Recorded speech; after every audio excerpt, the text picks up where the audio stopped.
Good evening to you from Telesur Studios in Caracas, Venezuela. My name is Reagan Devines. We begin with a look at this evening's headlines. Colombia's President Santos expresses confidence that the recently signed peace agreement with the FARC will bring an end to the civil war. A state of emergency declared in 6 Peruvian provinces and 4 people killed. We'll tell you why. And the Palestinian flag raised for the first time at the United Nations. The details coming up on this story and more now on From the South.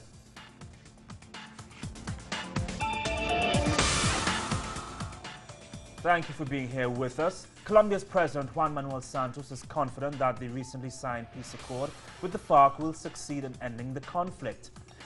Speaking to a crowd on the sidelines of the United Nations General Assembly, Santos said that he envisions a future in which the FARC will lay down their guns and join the country's mainstream political process. Last week, Santos and the top FARC rebel commander pledged to end their 50-year war within the next 6 months, sealing their pact with a handshake that is likely to stand as a lasting image. Why now? Because before we did not have the correct conditions.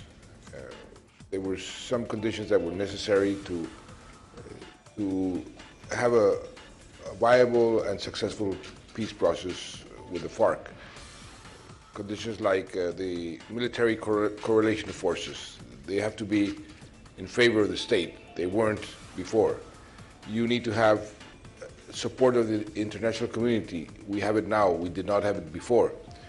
And for the commanders of the guerrilla, of the FARC, they needed to convince themselves that it's good business, better business for them to reach a peace agreement than to continue the war.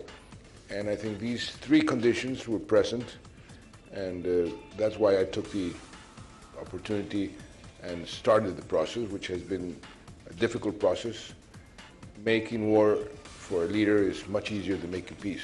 And Telesur interviewed FARC's leader Timoleon Jimenez, known as Timochenko, about the peace agreements. He said that the birth of the guerrilla movement was a result of the violence across the state.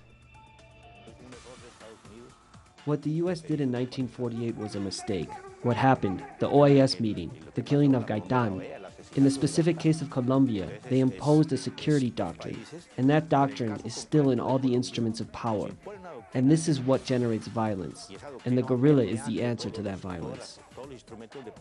And regarding the soldiers and prisoners of war, Timochenko put the blame of them not being freed squarely on the Colombian government. It must be assumed by the state. The state had the opportunity for us to release the prisoners from the very first day they were captured, but the state refused. The Israelis have sometimes released even hundreds of Palestinians in exchange for 1 soldier. The government here always refused to do that. Only one time, when they freed about 10 partners who were sick, and we freed over 300, and we carried on with this struggle for humanitarian exchange, but the state always refused.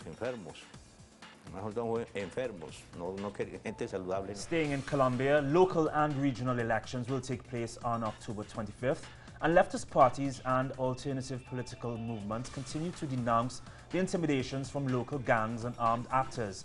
Our correspondent Natalia Margarita reports from Bogotá. Imelda Daza was the only consular of Colombia's Department of Cesar who survived the political violence against the leftist Patriotic Union during the mid-80s, when over 3,000 of its members were assassinated, leading to the party's eventual decline and extermination. After nearly 3 decades in exile, she is now running for the regional elections on behalf of a re-emerging Patriotic Union. The fear towards extreme right-wing groups still prevails. There is a heightening fear among the population. Many have even came and whispered to my ear that they and their families will vote for me, but they don't dare to say it out loud. People are simply fearing to express their political position. It's a fear that reflects the lack of political guarantees, which for leftist movements has to do with increasing stigmatization against them, but also with the close links that local mafias and armed groups maintain with traditional politicians and families in the regions. They control all local media outlets. They are linked to the main regional economic projects, but also they are linked to the paramilitary violence. Many members of those political families have been on trial and even convicted of paramilitarism. These are the mafias and political castes that we face. The influence of armed groups is among the factors that are putting 204 municipalities at risk of electoral fraud or violence. One of the most concerning risks is the so-called electoral transhumance, which consists in people being paid for registering to vote in other municipalities than where they actually live. That's the variable that currently represents the highest risk for the country. 1 of every 2 municipalities registers electoral transhumance. What that means is that half of the country could be deciding for the other half who their local leaders will be. Many of those up for election will be implementing the agreements reached in Havana within the current peace negotiations, making these upcoming elections particularly sensitive. Natalia Margarita, Telesur, Bogotá. Colombia's last known nomadic tribe, the Nucac-Macu, are fearful of losing their culture and are also hopeful for the end of the internal conflict which forced them to leave their land. The Nucac, which means the true man, are one of 34 indigenous groups at risk of extinction in Colombia. They first made contact with the outside world in 1988 and, like many others, were forced to flee their land by warring factions in the country's 51-year conflict. The move to settlements have forced the nomadic Nucac to deal with new concepts like borders, private property and money, which causes them anxiety and stress. They now live packed in large groups of up to 100. Before, they used to live in small groups in the jungle. I've seen the Nucac cry. I've seen them demand to institutions a return to their territory. I've seen them demand a return to their territory because they have expressed that. Many of them see and are aware that they are losing their real Nucac, because apparently Nucac means the true man. For us, the topic of peace, we're waiting for them to sign a peace deal. If they do, we'll go back to our territory. Along with the 70th UN Assembly General, foreign ministers also met today at the Security Council. In her speech, Venezuela's Delcy Rodriguez said that terrorism was not born spontaneously and wondered who was behind them. The terrorist groups were not born spontaneously. They are not reproduced each generation spontaneously. We would like to know who finances these terrorist groups. It is an answer that the world still calls for. Who finances, who trains, who gives logistical support? It is an investigation that we should perhaps have to have in this multilateral arena. The Peruvian government has declared a state of emergency in 6 provinces after clashes erupted on Tuesday during protest action against a copper project. 4 people were killed in the violence. They were shot by police. More with our correspondent, Rael Mora. The number of deaths has been raised to 4 due to the social conflict stirred by what could become the largest mining project in the country, called Las Bambas, which is in charge of the Chinese transnational MMG. The confrontations took place in the region of Apurímac in southern Peru. The new casualty was also a campesino who was shot by the police.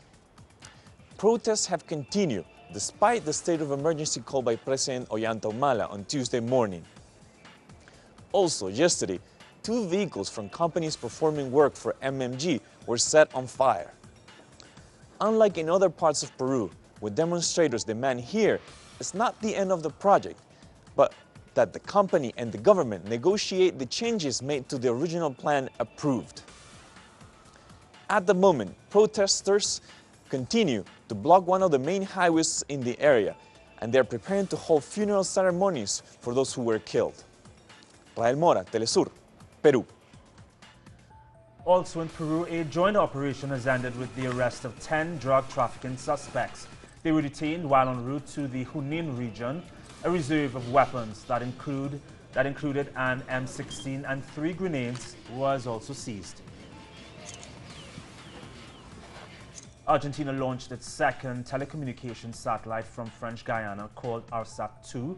The country's previous telecommunications satellite, ARSAT-1, was sent up nearly a year ago when Argentina became the first Latin American country to develop and launch a telecommunications satellite into orbit.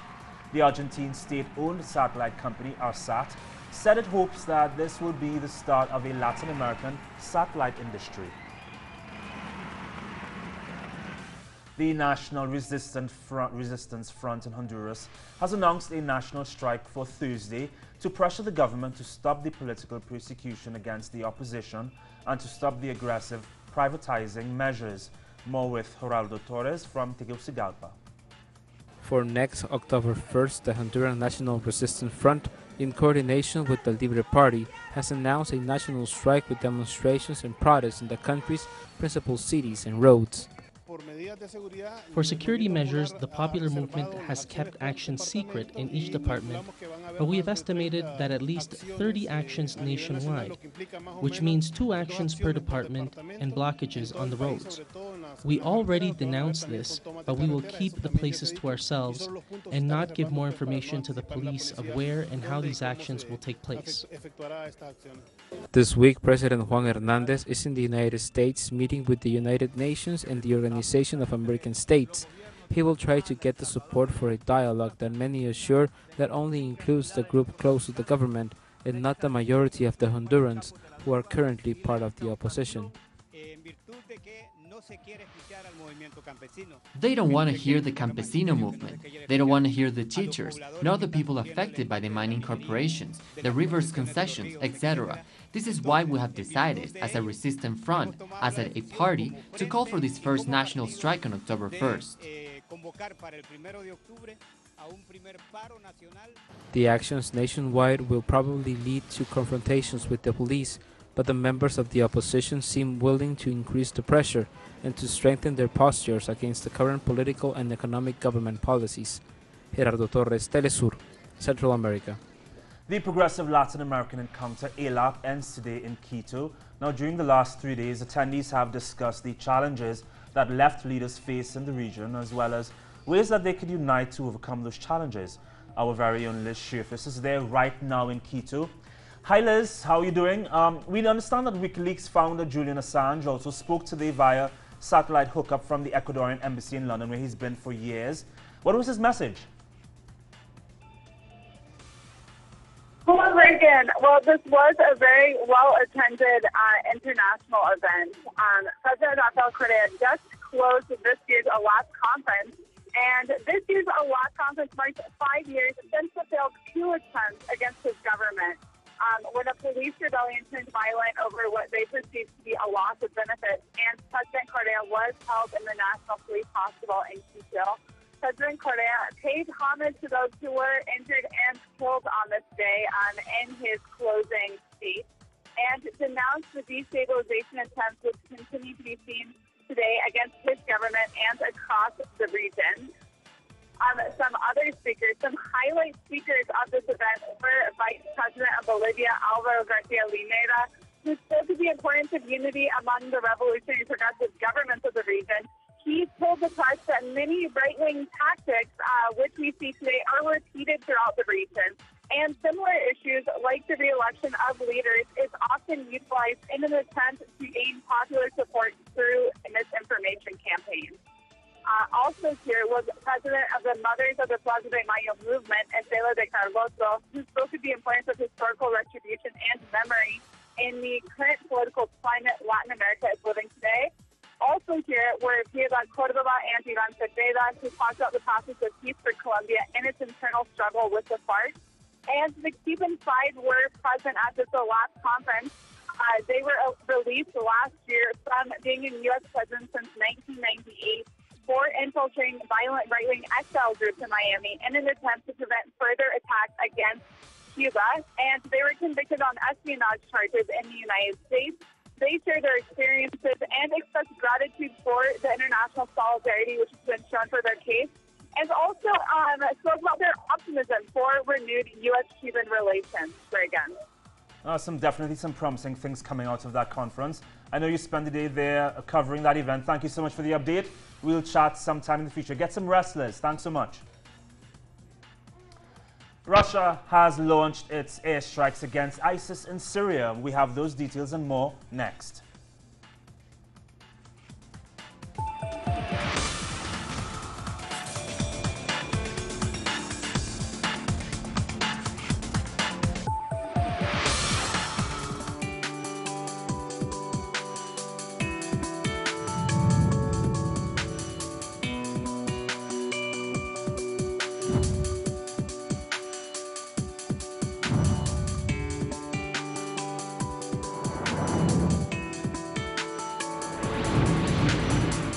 Wherever the news, you'll be there. Rod stars G1 and Claudia de la Cruz are Rebel Diaz, hip-hop activists positioned within a history of political resistance through music. And You Don't Stop. They invite young people to express themselves about their social struggles. And You Don't Stop. Watch it on telesurtv.net/English. Telesur, wherever the news, you'll be there. Caracas, Havana, Mexico, Quito, Washington. Wherever the newsmakers will be there. Watch it on telesurtv.net/English. Telesur, wherever the news, you'll be there.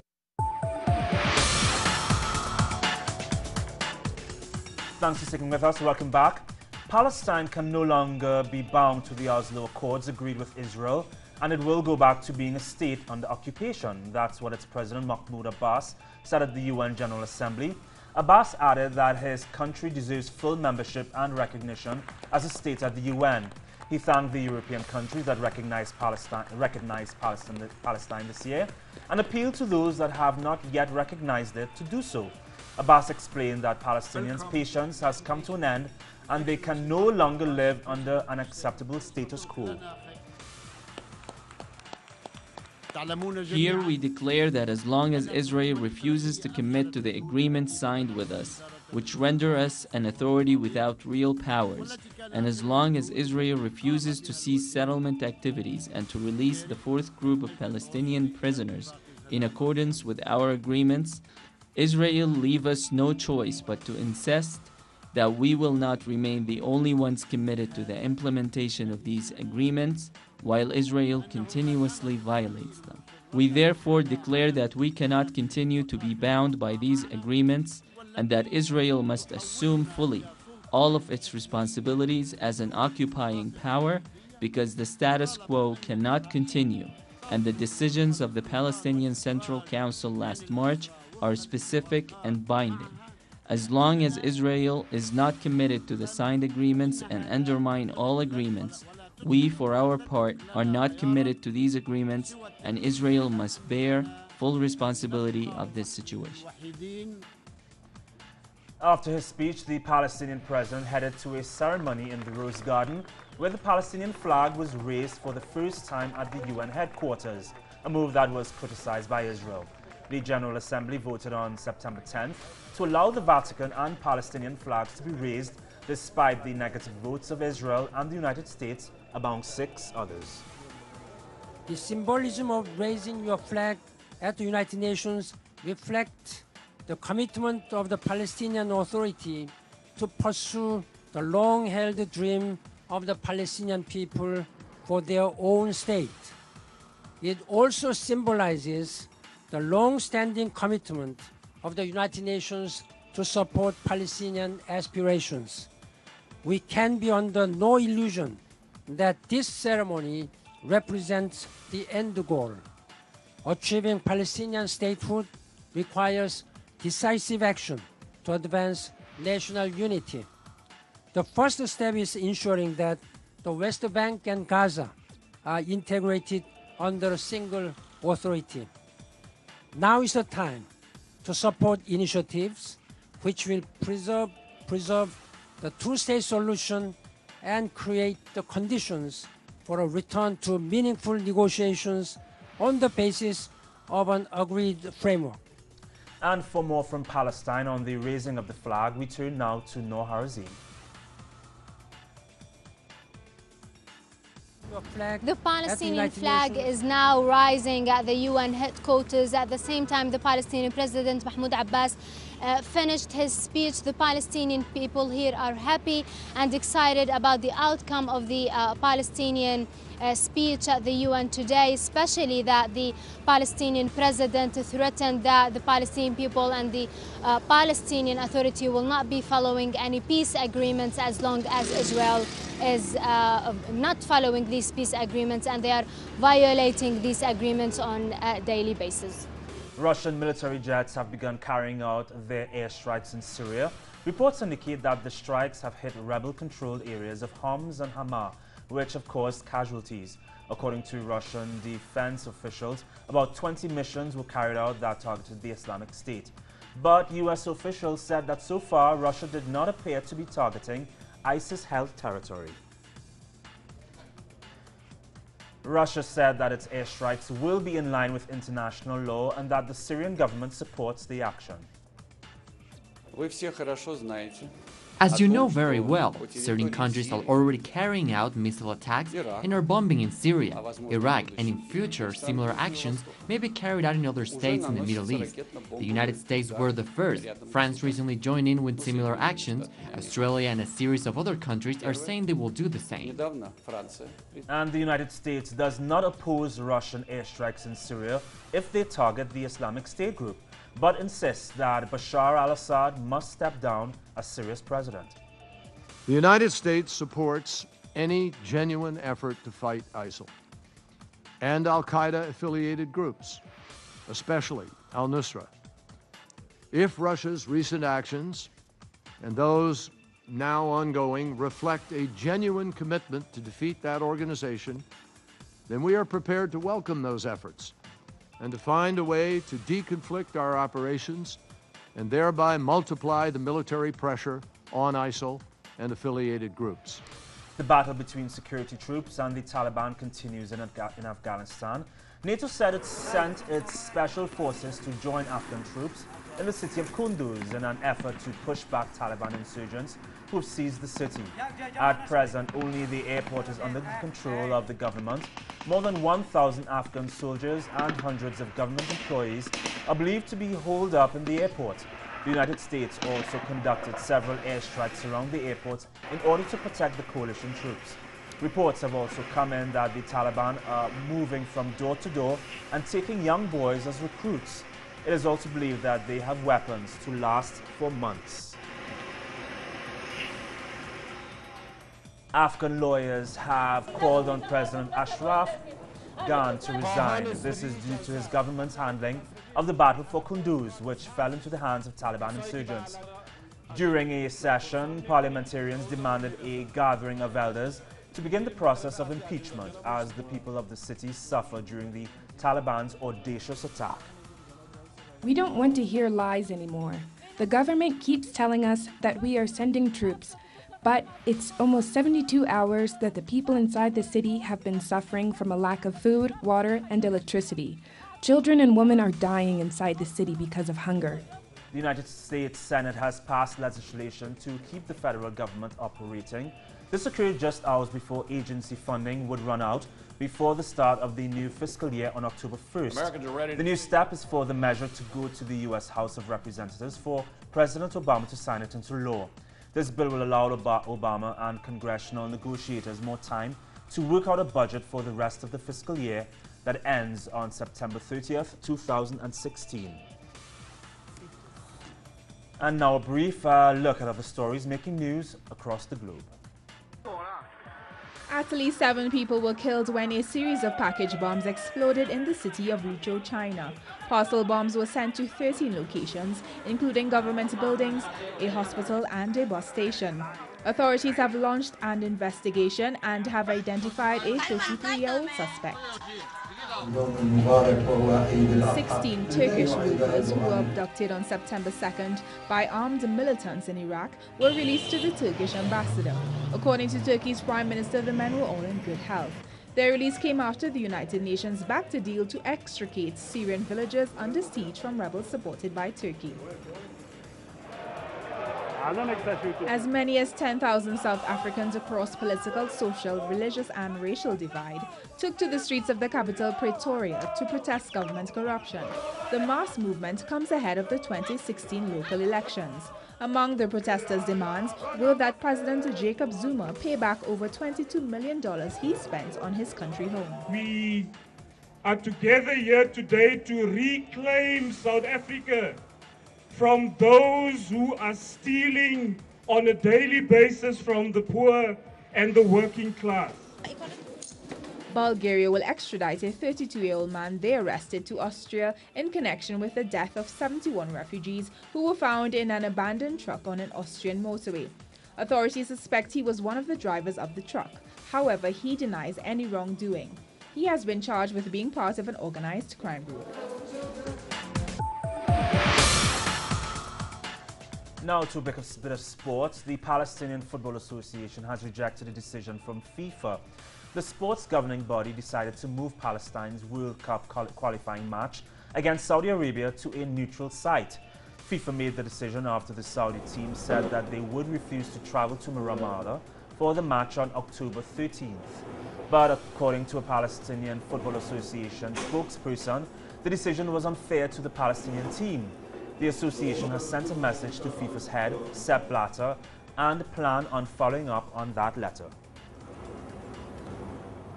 And our final story this evening, 2 U.S. filmmakers posted to social media a film documenting their creation of a scale model of the solar system. They created the model in Nevada's Black Rock Desert, saying that most existing models of the solar system were inaccurate. It took the duo 2 months to prepare for the project, and they spent an estimated 36 hours in the desert constructing the model. For more on these and other stories, please visit our website, telesurtv.net/English. For more news teams in Quito, Ecuador, and right here in Caracas, Venezuela, my name is Regan Devines. We hope you can join us tomorrow here From the South. Have a great evening.